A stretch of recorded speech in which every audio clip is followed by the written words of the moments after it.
Good evening, everyone. This is Rakhi Gautam from greytHR, your moderator for the session today. I welcome you all today to our 11th Thought Leadership webinar, greytHR Meets. And the topic for today, as you all know, is People Analytics for Talent, Culture, and DEIB. Now, before I dive into the topic, let's do a little housekeeping on how the session goes. So the session is divided into two parts. The first part will be the discussion with our expert, and which will then be followed by an audience Q&A. Also, the session is currently being recorded, so if you happen to miss out on anything, do not worry at all. We have got you covered. We will share the recording with you once it is done. And also, this session will be available on our greytHR official YouTube channel, so you can always go there and watch it. Now, I think we do have the quorum today. We'll start the discussion. I'll quickly give you an introduction, and then we will learn from Sara today all that we have in store. So as you know, the topic for today is People Analytics for Talent, Culture, and DEIB. In today's data-driven world, organizations are harnessing the power of analytics to drive their success. Today in this session, we will explore how data can shape talent acquisition, foster a positive culture, and advance diversity, equity, inclusion, and belongingness in your organization. Joining us for this insightful discussion is Ms. Sara Boueri, a seasoned HR leader in the industry. Welcome, Sara. Thank you so much. Thanks a lot. As we all know already, Sara is definitely a great HR professional, expert leader in the domain, and she also speaks Hindi really well. We were just talking about that. Okay, let me quickly take you all through her introduction. Sara has a background in organizational psychology from the University of Sydney and has held various HR leadership roles in local, multinational, and government organizations spanning over 15 rich years. She spearheaded a variety of cutting-edge human resources practices and policies. She's ensured employees' well-being before, during, and after the pandemic, which has helped her gain a lot of well-deserved recognition, I must say. In 2020, she won a global award for her HR leadership and innovation. And in 2021, she was voted one of the top 20 HR leaders in the Middle East. Thank you so very much, Sara, for joining us today. Woo, so exciting. You make me sound awesome. Thank you so much, Rakhi. Namaste, salam, welcome to everyone who's officially on this webinar. We're really excited to have you here, and I hope we're going to be adding value to you as you do to us. Definitely. And as I said already, we are waiting, to hear all the great insights that you have to share with us today. Okay, so without any further delay, I think we can start with the questions that I already have. With the basics first, since we have, emphasized so much on analytics, how do you think people analytics, is helping organizations identify and attract talent today? Let's start with talent. All right, let's start with talent. It all starts with talent in the end, right? So it's a great question, Rakhi, and it's a question that we get often as leaders, not just in HR. And my answer is generally the same. I always say data analytics can be extremely useful or also extremely useless. It really depends on what we're measuring and how we're measuring it. So I would think the first step before we go into what is data analytics and how it can help us with talent acquisition, the first step all organizations need to take is to accurately define the proper data metrics and the proper data analytics that's relevant to them and to their business.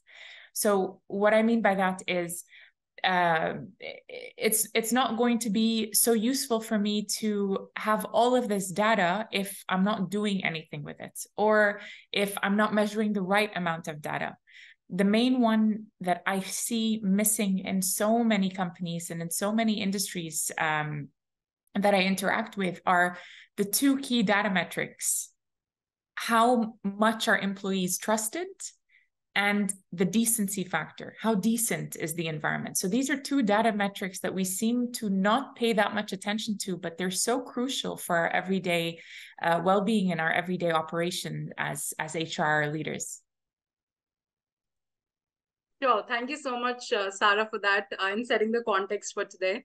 We tend to have a lot of data with us, but I think it's both professional as personal. We have a lot of things to work on with, but we don't know where to start. Which one should we focus more on? As you rightly mentioned about the metrics that we have, and which metrics should we focus more on. So if you can elaborate more on that when it comes to identifying talent gaps, skills gap, which are the metrics and which kind of data will help us identify all of that? Okay, perfect. So for me, one of the things that I look for example, when I'm trying to measure leadership qualities or leadership analytics, is I try and see how much does the team trust them? How much does the team open up to them? I also try and measure vulnerability. Are they the type of leader who asks for help? Are they the type of leader who raises their hand if there is an issue, or if they need something, or if they need help? And then finally, I look for courage. I look for courageous leaders to stand up and do the right thing, even if the consequences might not necessarily be in their favor. So, for example, from a leadership perspective, those are the three main metrics. So, from trust, vulnerability, and courage. And these are metrics that are often ignored. We tend to focus on metrics like what's their gender, where are they from, what educational level do they have, how many years have they been in the business. And we tend to focus on these things, and they're very important, but we don't place enough emphasis on the softer skills that every leader needs to possess in order to be an effective leader. And then if we're not talking about leadership and we're talking about the people in the company, again, the data will differ on what you're trying to do. So if we're trying to analyze talent management and career growth, and we're trying to see who we can promote, why we can promote them, we also have to measure those skills. Too often we tend to look at performance as the sole measure of data and analytics in order to promote someone. But a lot of the times, performance does not equate potential, and performance does not necessarily mean I'm going to be an extremely good leader. So it's important to look at the data and to say, okay, this person is an excellent performer. However, do they have the capabilities to be a leader after this performance?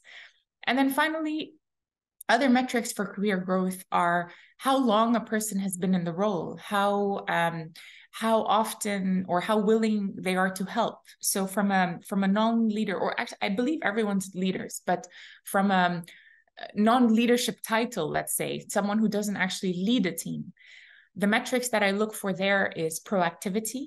I look for decency as well. I think decency is a universal trait, as well as courage. And for me, it's, do they get the job done? So do they make whoever's life around them easier, or are they so focused on them and their individual needs?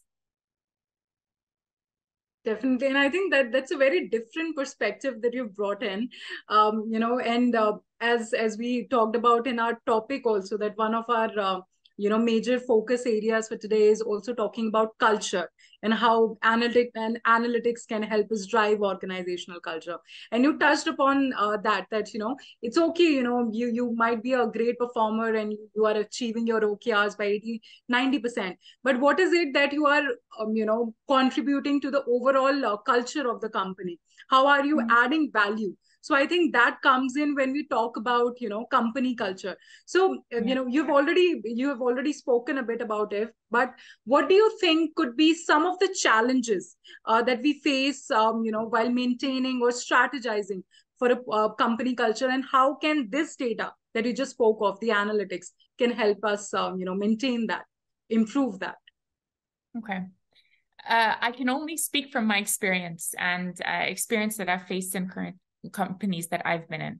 And for me, in my experience, whenever we're tackling changing a culture, or whenever I've been brought in to help transform a culture, what I see has gone wrong in the past, or the challenges that I see have happened that we try and rectify, is we tend not to listen to the customer. We tend to as HR leaders, we tend to assume that we know all the answers, and we do it with the best intentions at heart. We do it in order to make the business better, in order to satisfy the culture, and it's generally with very good intentions. However, a lot of the times it's not very applicable to the actual culture at hand.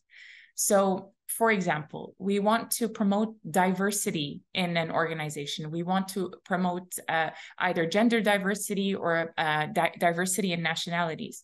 So we look at the culture and we say, okay, one way, an easy fix to do this is to hire a more diverse gender. So if there's too many women, we hire men. And if there's too many men, we hire women, or at least hire different nationalities.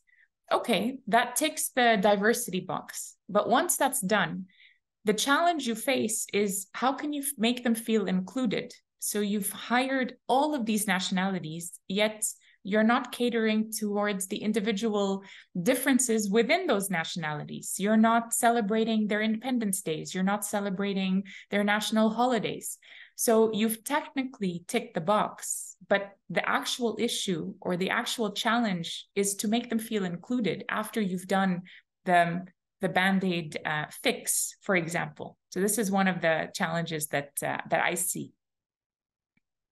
I think all of us here would agree with that, because what happens when we work on these strategies, we do a lot of things, right? We add, okay, we'll do this also, we'll do that also, but when it comes to actually implementing those, then that becomes the actual challenge, because we tend to not do it, avoid it because of, okay, this can't happen because of this excuse. We come up with these reasonings, which is actually what negatively impacts your culture, as you rightly mentioned. So you touched upon, DEIB, talked about diversity, inclusion, equity, and something that I think we have been talking about, especially after the pandemic, is belongingness. We could be a part of an organization, but how does that organization make us feel valued, make us feel heard, make us feel that we belong to them, and that organization belongs to me? It's a very crucial factor. So what do you think, again, with data, how can we play with data to, touch upon these DEIB initiatives that we have, how we can improve that? We can come up with a lot of initiatives, but until we analyze how it's performed, what are the, improvement areas, nothing would be done. So what is your take on that? Okay, so this question is twofold. The first question is, how can I feel like I belong to a company? What does a company need to do in order for the employees to really feel like they belong, that they're included within the company culture, and that the company culture belongs to them as well? So this is one side. The other aspect is from an individual aspect. How are we making individual employees feel like they belong? And this is one of my favorite topics when it comes to DEI, because we often forget about the belonging aspect. We often forget how important it is for employees to feel loved at work, appreciated at work, and liked at work. And so I use two, I think simple, but I use two examples. We could either describe ourselves. So if I look at my previous company, when I was the HR director for Ras Al Khaimah Tourism, our main goal was to develop the strategy and the tourism strategy for the entire emirate.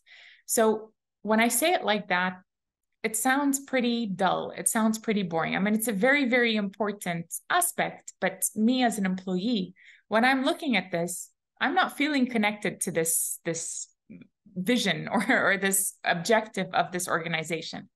So instead, we changed the narrative around, and we turned it into something that would bring deep pride and a deep sense of belonging for the company to the individuals. And this aspect is something like, instead of saying we're responsible for the tourism strategy for the destination, we say for every tourist that comes to our destination, that's an extra 10,000 jobs. And by putting it in this aspect, we're now telling the employees, your role is so crucial to the overall well-being of this 10,000 jobs that you're creating, 10,000 employees whose lives you're impacting.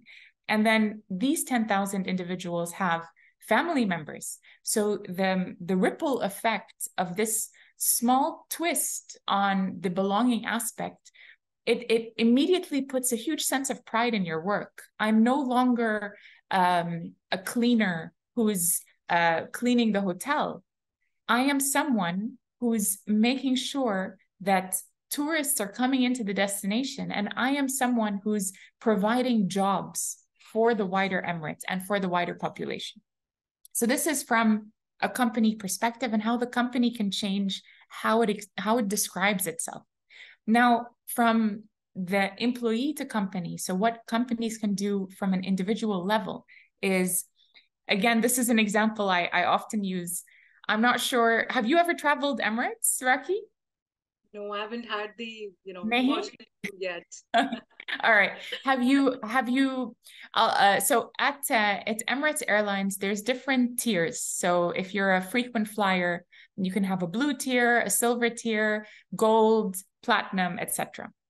And if you're a gold member, when you fly Emirates, they come to your seats and they acknowledge you. They say, "Hi, Miss Raki. Thank you so much for joining us again. It's a pleasure to have you on board." And this is something that they do to me when I join.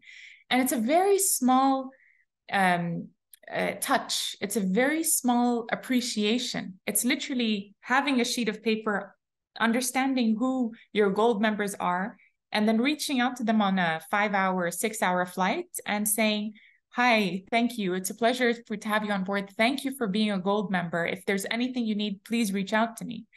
And then they leave. And this aspect of making someone feel seen, making someone feel like they belong, is something that companies can do equally with their employees. They can so the equivalent is looking at the employee list and saying, how many people have been in the company for 5 years, for 10 years, for 15 years? And the ones who've been in the company for a long period deserve special attention, deserve special recognition, and deserve these very small touches of using their data to really make them feel like they belong. Definitely. I'm taking all the notes that I can from this discussion. And yeah, I completely agree, because what happens, somebody who's joining as a fresher, right? He or she should feel, okay, this part of my work contributes this way to the overall objective of the company. It's what I feel is is often missing when we onboard somebody. We give them, okay, this is your task, and somebody is also, say, 2 to 3 years old in the organization. They should know that, okay, this part of my work has contributed to this particular objective, because then that's how I will feel, okay, whatever I'm working on, it's value, it has some value, right? And the company in turn makes us feel valued for that. So thank you so much for bringing that perspective. And yes, I think just not in our workplaces, and in general also, it's very important to be empathetic, to listen to others, to acknowledge their presence. It's very important, because something that we might not realize at workplaces also, this particular person is not in my team, but a simple hello, how have you been, how was your weekend, make somebody's day. So it's important to also, it's not just the role of the HR teams to work on the company culture, but at the end of the day, every individual who's working in this organization contributes and makes that culture that we all look for. So thank you, Sara, and I am loving this conversation that we're having today. Me too. Thank you. Yeah, so I'll come to my next question. We talked about data, right? But what happens? There's a lot of data. How can we also add human touch to that data? Like, there's a lot of data coming in, and we have to analyze it. But sometimes what happens? We have the tools for that. We see a trend emerging, and we work on that. But how can we avoid not just going through with it, but also having taking that human judgment as well, so that it's not just technological driven, like technology driven, but it also has the human factor attached to it? I love that question. That's a great one. So my team used to ask me, because I'm very big on AI and I'm very big on using AI and using AI in order to make your life a lot more efficient, a lot faster, and a lot more productive at work. So ChatGPT is one of my best friends. I really appreciate her. She's the cheapest employee I've ever had. And she's excellent support to me. Now, my team members used to come up to me and they used to ask me, you use ChatGPT so much. Are you not worried that it's going to take over our jobs and it's going to take over the things that we're doing? And my answer to them is always the same. If all you're doing in your job is looking at data and looking at it in a black and white way, and you're not using decency or you're not using empathy and you're not trying to sympathize with the person who's coming up to you, then yes, AI will take your job. And I hope AI takes your job because it will be a lot more efficient and a lot faster and a lot better to manage. I won't worry about what's bothering my AI employee, which is something that keeps me up at night as a leader, is how is my team motivated? How do they feel? So my one advice is, no matter what data you have, no matter what policies you have, because data is not just about numbers, it's also about what are the policies that your company has. And when you look at the policies, instead of looking at it in a black and white robotic way that ChatGPT could do 100 times better and never get tired of doing it, you need to somehow add an element of the human to what you're doing. And the element of the human is finding out the context, understanding why this person has this request, understanding why this person might not be performing the way that they used to, understanding why people are leaving. So we could have the numbers and the data is telling us, oh, when we get to 10 years, the person leaves the company. The human element and going in and saying, why is this happening? This is what's missing. And this is what we need to add as individuals in order not to be replaced by AI. Definitely. I mean, I think this was trending a lot when, since last year, will ChatGPT take over my job? So that's definitely the question. But yes, because what happens, we as humans have invented, technology.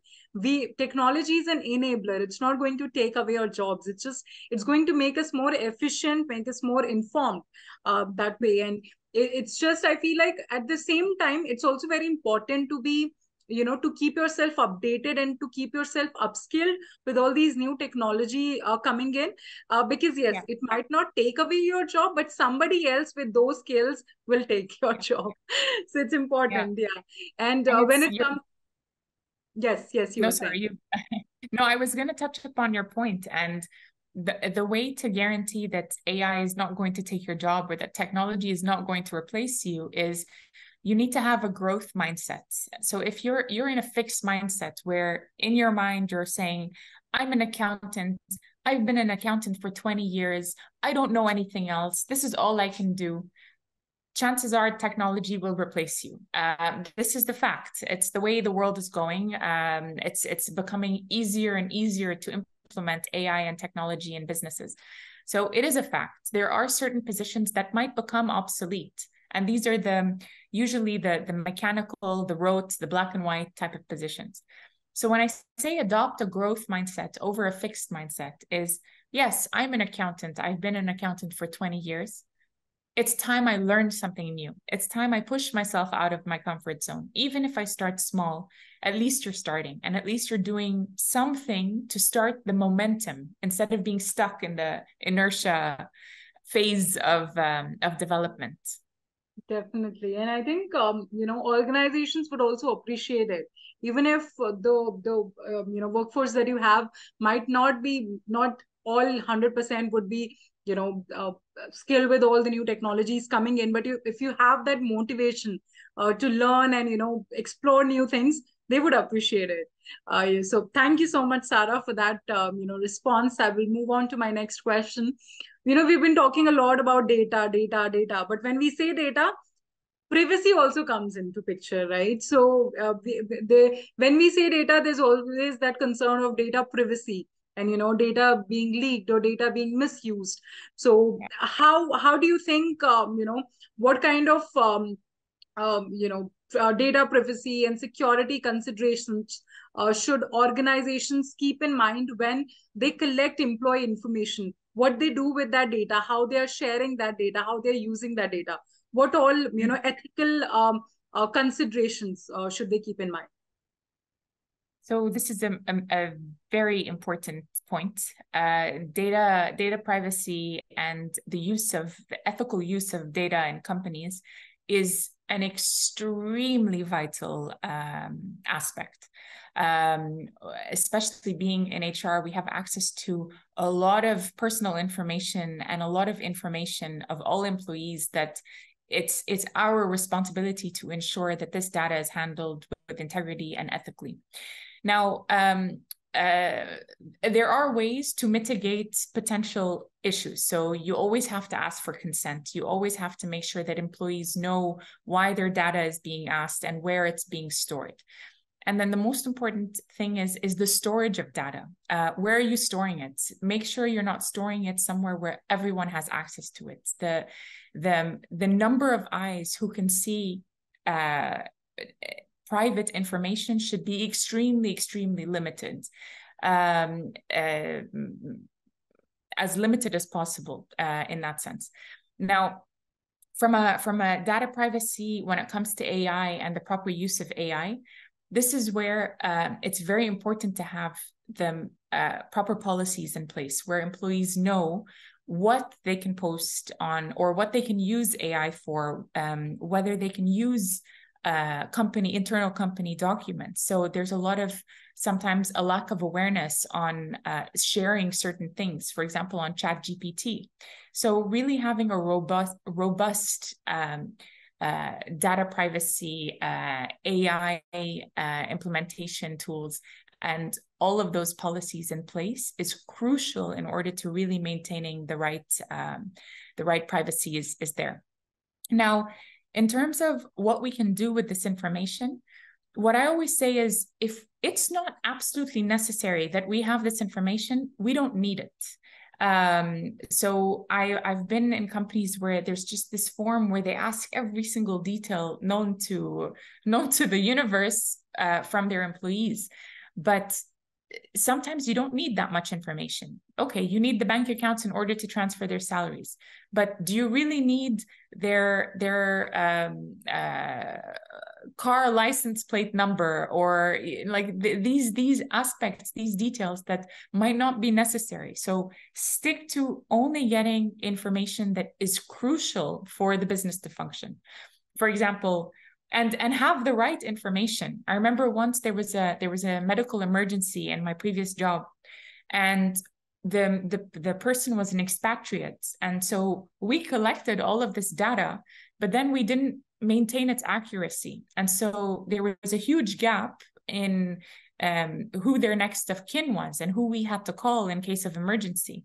And the number that we had were the parents' number before they moved back to their home country. And so we were trying to call this emergency contact, and we were not able to get through to the parents until we had to use Facebook. We had to use all of these means in order to actually get in contact, because we didn't have any other way. So it's not only about how you store the data, but do you keep it, how is the data integrity? How accurate is it? And how often do you make sure that it's edited and that it's kept in check in case of, God forbid, any emergencies? Definitely. I think, rightly mentioned, we do get a lot of data, then sometimes you don't know how to utilize that data, or the data is not updated, and then, the world just start spinning. So it's very important that you keep all the data privacy ethical considerations while also maintain the data that you have with us, with yourself. Yeah. So thank you so much, Sara, for that answer. I'll just quickly announce that we do have some more questions with us, but audience, you can start putting across any questions that you have. I already see a few questions coming in. You can, this is your golden chance to ask questions. Please feel free to start putting your questions, and we'll take them up soon. Okay, so Sara, coming to you. Easy questions only. Definitely. Okay. So, we talked a lot about data privacy, how it impacts talent acquisition, how it impacts company culture.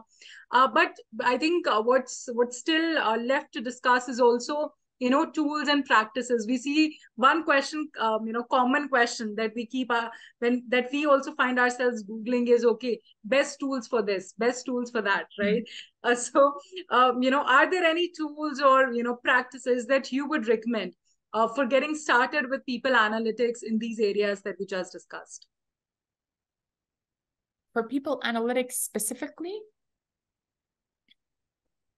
Yeah, and, anything that you feel is relevant, should be used. I mean, it might be the most basic answer ever, but for me, the best analytics tool that I've personally used is Power BI. I think it's quite easy to use. You can put and input all the data in yourself. You can get all of the very relevant graphs, very relevant dashboards that you need. So I would say if anyone is wanting to start to implement certain tools, I would say start with Power BI. First of all, it's very cost effective. If you don't know how to use it, there's many courses on LinkedIn, on Udemy, on Coursera. There's so many free online courses where you can really start to use the Power BI and really start. It's like a much better, much more efficient Excel sheet. And so this is like a very basic, if your company doesn't have a budget or if you necessarily don't have a budget, this is a very basic tool that you can use. Otherwise, when it comes to data analytics, usually most HRMS or HRM systems are extremely intuitive these days. However, it does come with a higher budget. So if your business can afford an HRM system, I would say definitely go for one of those. This is something that's as vital as an ERP. So HRMS is a human resource management system. So it has all of your employee data. You can put your policies over there, your leave policies, payroll, etc. So I think those are the two basic areas when it comes to data analytics. Yeah. Sure, and sure. I use ChatGPT quite often. Like I think, especially when you go into like the 4.0 version where you can input Excel data and Excel sheets, it's quite useful. However, with a caveat, you really need to make sure that the company is okay with you sharing this private information, if could be, with ChatGPT, which has an outsourced cloud. Definitely.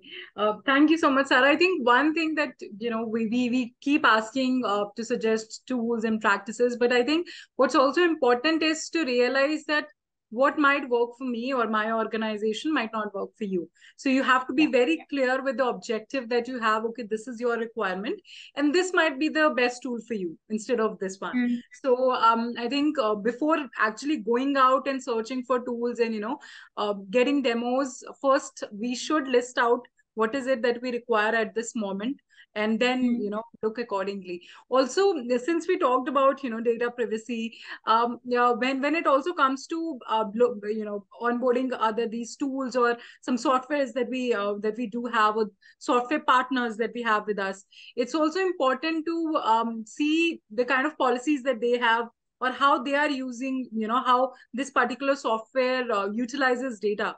Because I think that is something that we often miss out. It's like, okay, this looks really fantastic and this will help me with all my needs. Okay, let's get it, without actually getting deeper into the details of it or how it is utilizing data. So thank you once again for that answer. Thank you. That was very enlightening for me as well. But definitely knowing where the information is being hosted is something that so thank you a lot for that, Raki. I'm also taking notes now. I love it. Great. Okay. So, we've talked about, I'll come to artificial intelligence specifically, because you also said that, you love the topic AI, and we do have a question that for that as well. But before, going into that, What do you think? I think we did discuss a little about it, but if you could just, maybe elaborate a bit more. What are the common challenges, pitfalls that, we should avoid when we talk about using data and, implementing data analytics and, making these data-driven decisions when it comes to culture, DEIB, talent, anything that HR can focus on, really? Okay. Great question as well. For me, it kind of links to what you had just said previously, which is what's the objective for what we're doing. So this is the most important thing that underpins any type of initiative that you're doing in HR. So, or any initiative in general. So you need to always understand or begin with the end in mind, as they say, and you need to understand what it is that we're trying to actually impact, or we're trying to influence, or we're trying to change with this initiative. So one common pitfall that I do see happening a lot is over information and over analyzing, and the analysis paralysis, as my previous CEO used to call it. And this is when we spend too much time analyzing and not enough time implementing and making mistakes and learning from the mistakes, and then prototyping, and then changing, and then implementing again, and then learning, and then changing. So we spend way too much time trying to get the perfect product out that everyone is happy with and no one is going to complain about. Guess what? It doesn't exist. So instead of waiting 2 years for a near perfect tool that's never going to be perfect, just do them. I believe in the principle of good enough. Do something that's good enough, put it out there, and listen to the feedback. Listen to your customers, listen to why it's working, listen to why it's not working. Let's not get bogged down with too much analysis on things that really don't need that much analysis. So this is the one aspect that I think a lot of the times we get wrong. The other aspect is a lack of proper information or awareness about what we're doing. So we have the best intentions at heart. We're doing all of these major initiatives. However, no one knows why. No one knows how to use the tools. People are confused. They're already busy with their daily work that's probably double the normal amount because they're covering for X person who's either resigned or Y person who's gone on leave. So people are busy enough. Whatever we can do to simplify that process for them so that they don't have to relearn something and make it extra work on them, make it as simple as possible. Keep it simple and keep it something whereby it's not going to take longer than 10 minutes to understand and implement. If it takes longer, no one's going to do it because they're busy. They're busy enough. They have their own all things to deal with. They probably have a social life to deal with, personal life, professional life, and chances are they're getting a university degree, another 3rd or 4th university degree. So whatever we can do to simplify the lives of our customers, that's the basics. And that's what we tend to get wrong a lot of the time. Definitely. I think I can't agree more on that. We talk about, we keep analyzing the data ourselves, but we'll not go out, listen to the customer and see what's their feedback.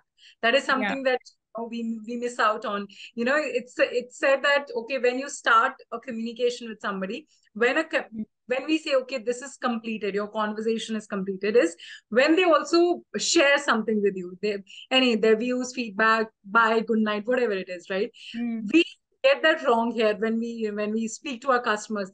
We are delivering them the software that we have.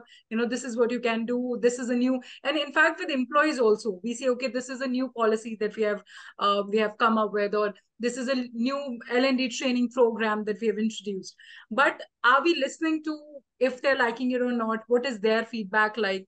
We don't do that. And I think if we are able to do it, if we are able to listen to that feedback and actually work on it, then everything will be fine. So thank you so much, Sara, for that. I'll come to the most awaited question. I think any webinar these days cannot be completed until we have a question on AI. So In general, what do you feel like, if, what kind of future do you think HR would have with AI in it? We see about, there have been some trending fancy words like, okay, workplace in metaverse or HR in metaverse, how it would look like. So what is your take on it? What is it that we need to do, or just some trends that you see emerging in AI for HR? So before I get into the trends that I see emerging in AI, because I don't think I know nearly enough to touch upon like all of the trends that are happening. I could probably bluff it, but I'm not going to do that.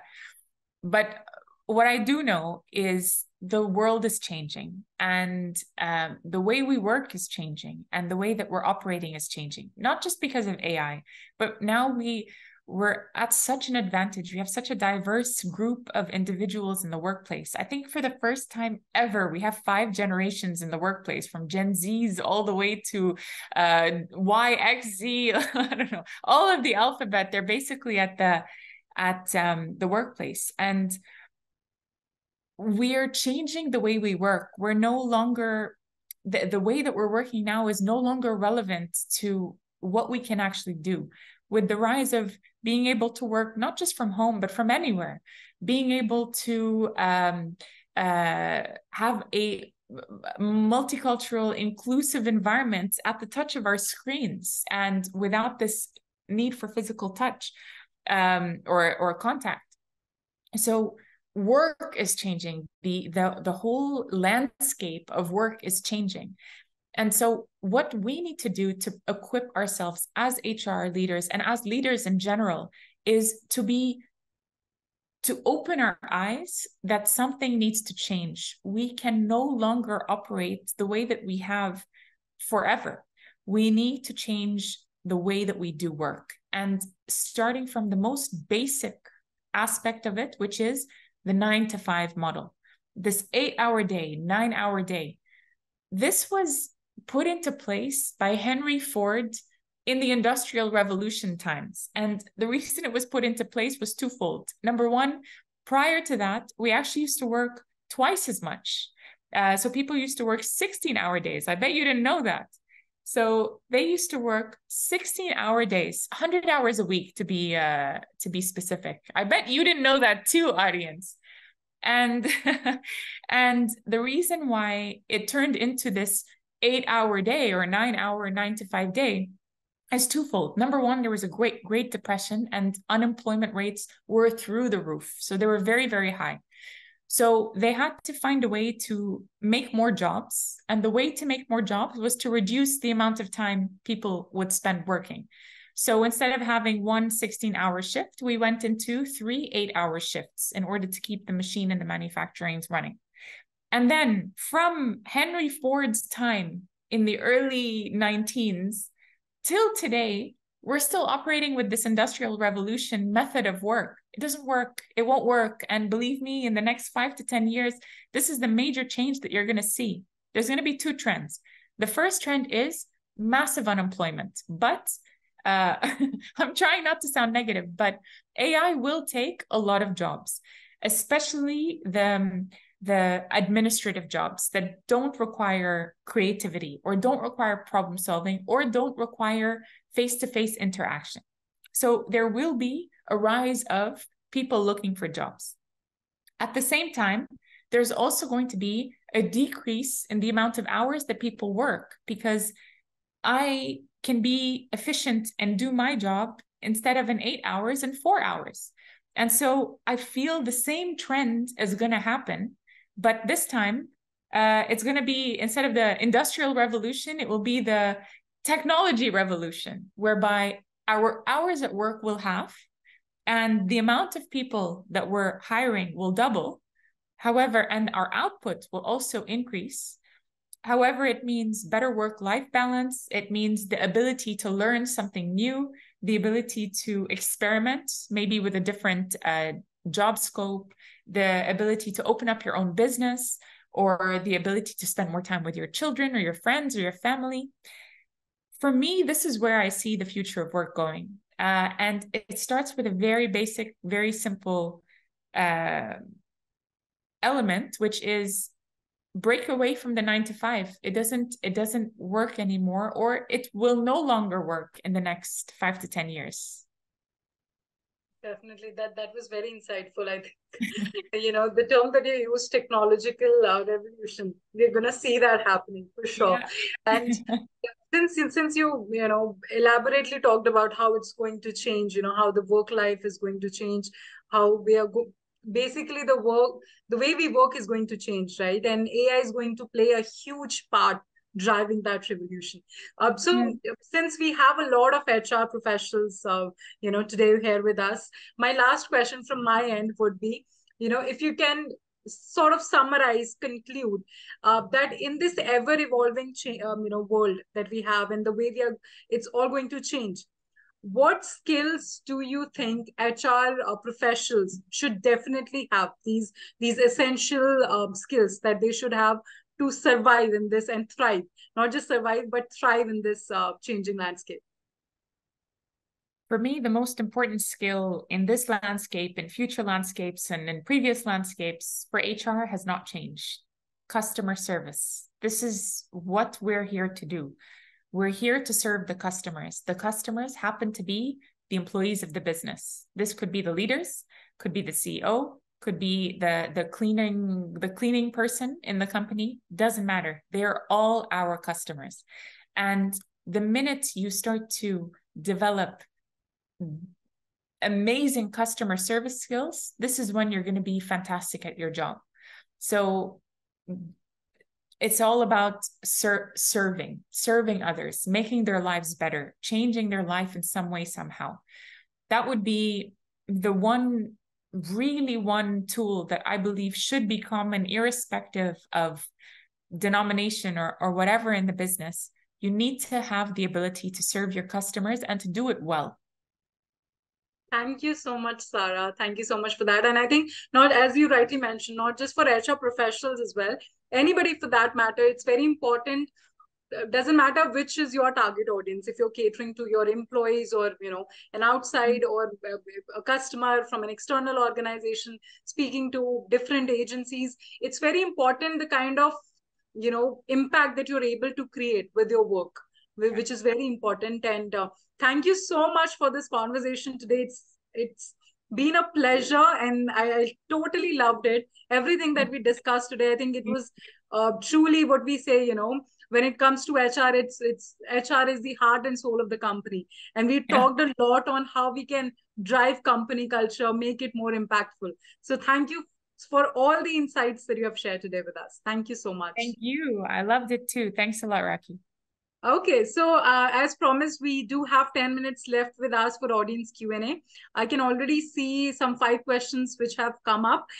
If there are any more questions, audience, you can start putting across your questions. Any feedback also that you have for us.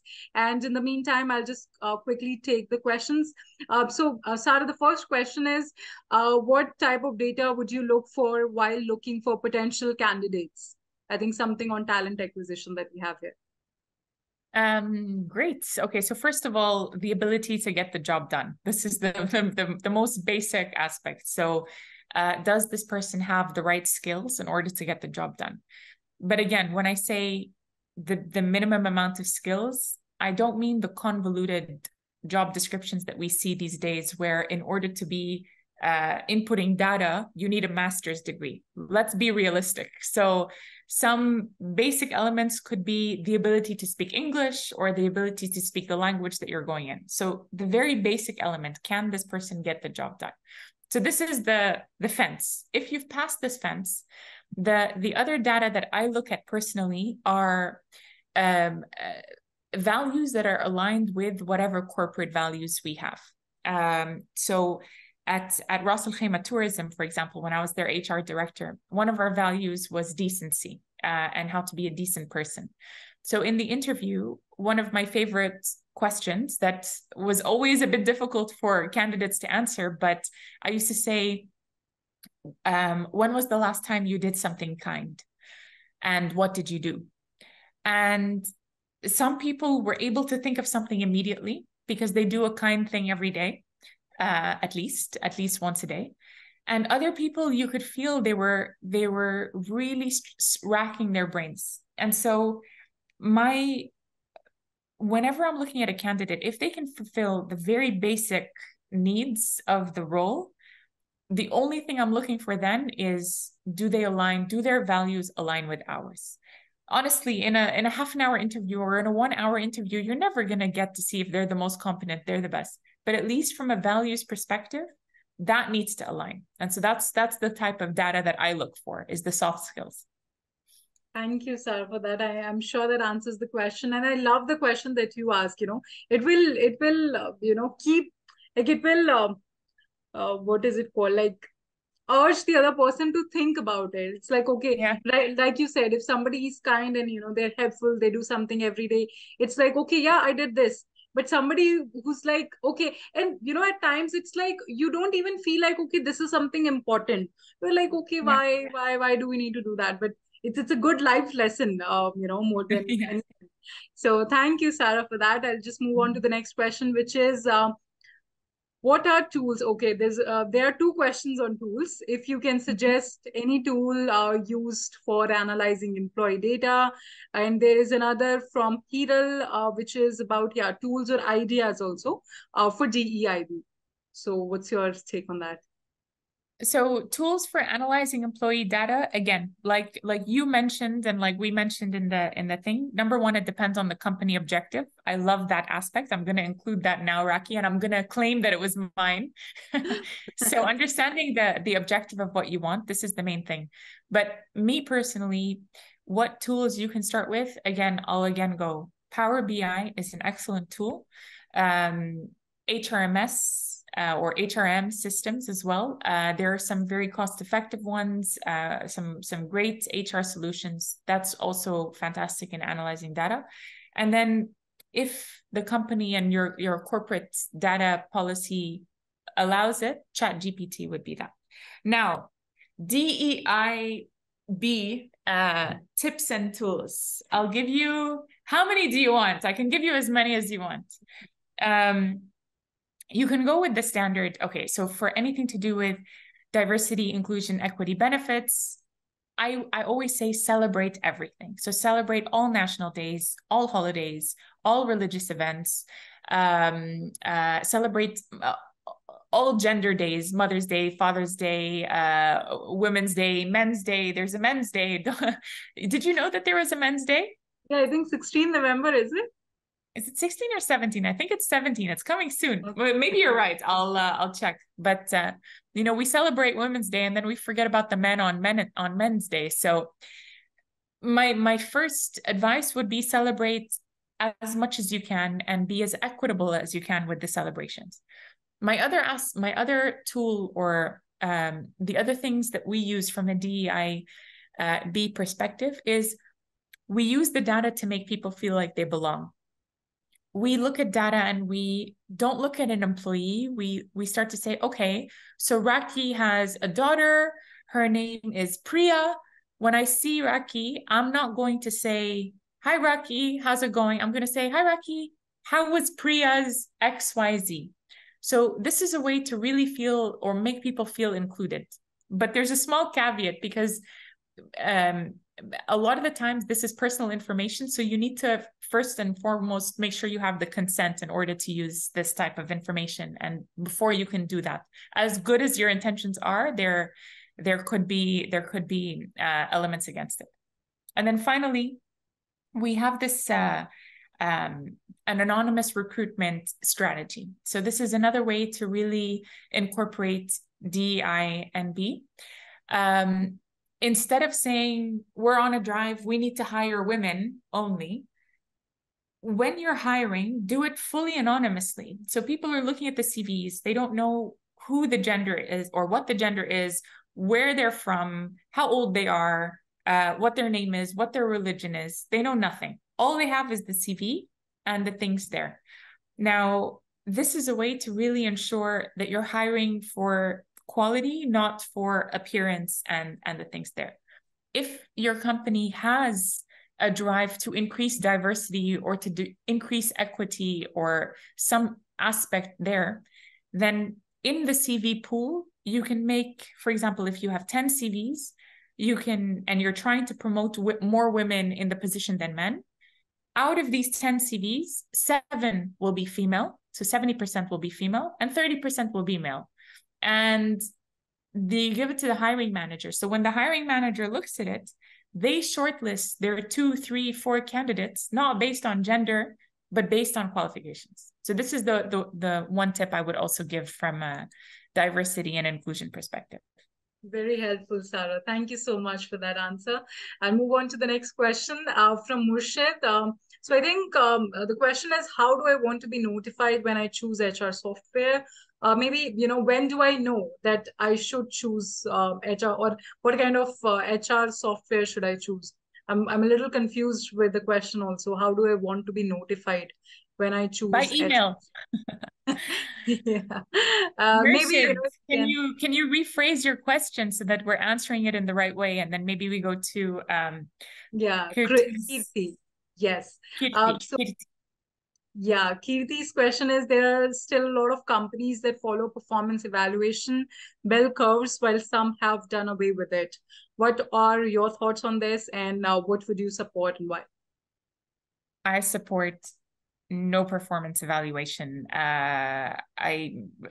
It's done, especially from how I see it, it's done just as a tick box. It's done to tick a thing and then get a bonus at the end, or sometimes not even that. So if it's the traditional performance management that adds very little value to either the leader's time or the employee's time, get rid of it.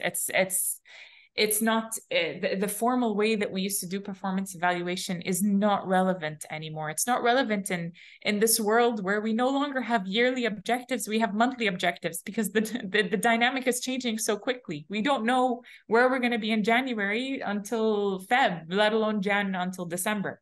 So I would say the traditional way that we used to do performance evaluation, that needs to go. This year-long wait, or even biannual wait, or even every quarter, it's too long a wait. We need to be giving feedback when we see it, and this feedback should not be tied to someone's performance or someone's ability to get either a reward or a non-reward. You should be giving feedback in order to make people better at their jobs. The reward and performance should come separately. Great. Thank you so much, Sara, for that answer. I'm sure it answers.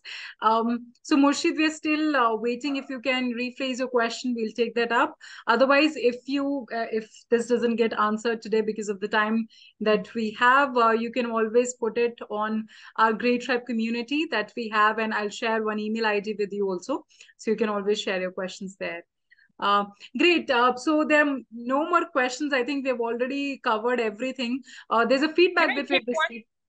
Can I pick one that I don't know if we covered? It was from someone anonymous, and they're asking what type of employee data should HR focus on while improving company culture. Can I answer this one, because I love this question?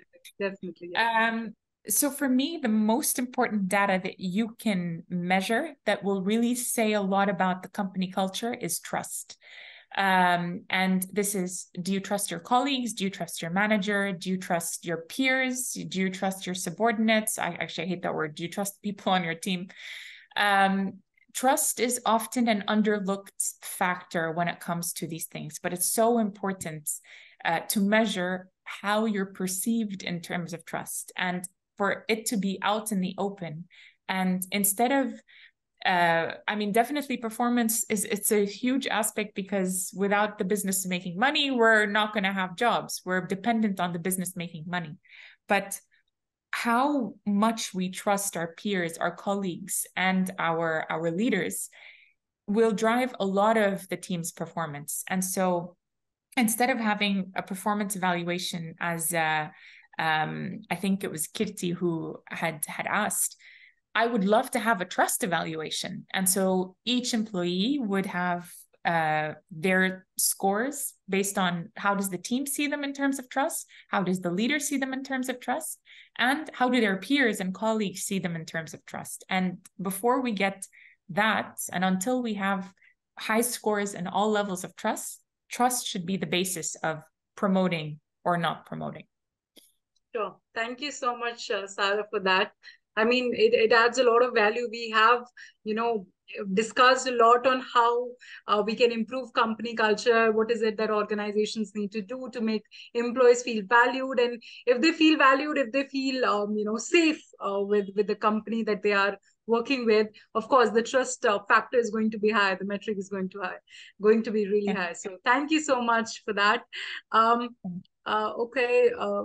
One more question. I think we can take this up because you would like this question is from Yeah. Ramya. How to get new joinee employee feel like they're part of the company? Okay. Remyaru, great question. All right. So what I personally do in order to really make every new person feel like they belong is, first of all, when they join, I give them a big picture of the company, the different teams, and I try and explain from A to Z why the company's in business. So first I explain to them where we get our money from, what's our business, where's our revenue, let's say, coming from. And then I explain how the different departments either contribute to getting the revenue or contribute to helping another team get the revenue. Then we talk about the support functions. So I usually draw it. I like to draw it as if it was a puzzle on the first day when they sit with me. And I take them through the entire company. And then I explain to them where they sit in this whole picture. So, for example, if they sit in the estimation team, then I say, you're extremely important for our 4 core competencies. Because if you the quality of your estimation will drive how well the sales team can sell this business. It will drive the efficiency of the business. It will make sure that once it's sold at it's done with a profit. And so we explain all of these aspects to them so that they understand how important their role is for the organization. So this is on a really understanding the company and understanding the big picture of the company. Now, from a cultural perspective, it's all about really making the small things count. So things that we tend to forget about because we're ticking off the big boxes. Have we given them the policies? Yes, tick. Have we gotten the IT things? Yes, tick. Do they have an email address? Yes. But we forget about the very small things. For example, I've been a new joiner in many companies, and my first day, no matter what my position is or how senior or how junior I was, I never had someone to have lunch with on my first day of work. And I think this is, I mean, in some companies I did, and those were the companies that I remember. And I think, wow, that was a great onboarding experience. But in many companies I joined and I didn't have anyone to sit with, or I didn't have anyone to speak to. I didn't know where to go for lunch. So sometimes it's about really trying to empathize with the basic needs a person has at that point, irrespective of position, irrespective of how senior or how junior. It's to reach out and make that transition into a new team as smooth as possible. Definitely. I love this answer. In fact, you know, I'm not sure if they chose your idea or what, or if they got inspired by you. There's a new TVC by We, where you know, they talk about this inclusion only.